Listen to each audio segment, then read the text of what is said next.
Just be yourself. Yeah. So have you ever faced a scenario in which you saw a group being put down?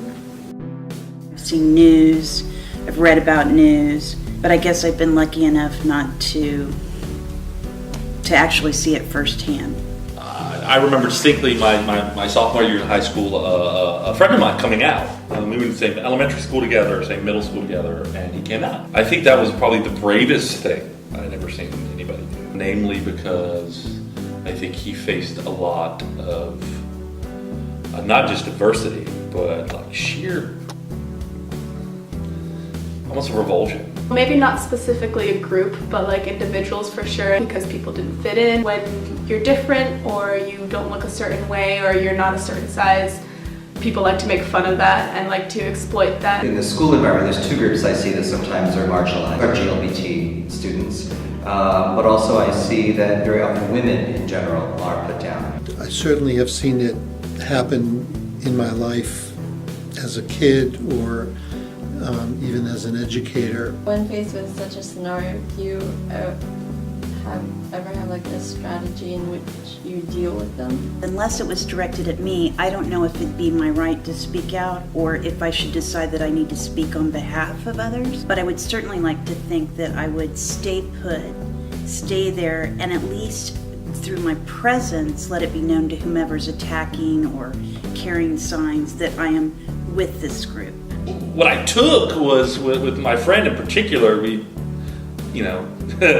go watch film noir movies and, complain and, can I say bitch? If you know someone's being really hurt, you have to tell an adult. It's hard when you're this age and you don't want to speak up and you think that's embarrassing, but adults really do know how to handle the situation. There's two things that are the strategies. First of all is if they have a plan for how they want to solve it and the plan is viable, it's about supporting them and validating what they think. My strategy has always been to try to connect with the people involved and try to understand why something is happening. With the upstander and bystander, how does someone move from being a bystander to being an ally? Well, the psychological advice is that it gives you a dopamine rush that feels really good. I think the big thing is it takes practice. Well, I guess I'm, excuse me, taking a long time to answer this because there's a part of me that wants to sound incredibly profound. Go do this and the world will be better. And the other part that recognizes that I don't know exactly what the answer is or how to be. I think it's really important that everyone feels that they have some responsibility for other people. I'm not a religious person, but there's a well-known biblical idea, concept, that you do unto others as you wish they would do unto you.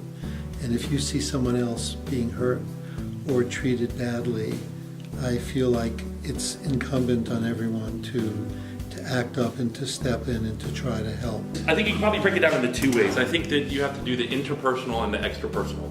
I think if someone is an interpersonal ally, you're there for them in people who are coming out or questioning their sexuality, for example, or coming to terms with their sexuality. Maybe not questioning is the right word. And coming to terms with it. And they need a shoulder, not necessarily to cry on, but to speak with, to talk to feel safe, to feel supported, to not feel judged. The extrapersonal is just to be visible to everyone else that yes, I'm an ally. We are your coworkers, family, pets, friends, Classmates. teammates, squad, Bays. fellow humans. Ally 2017!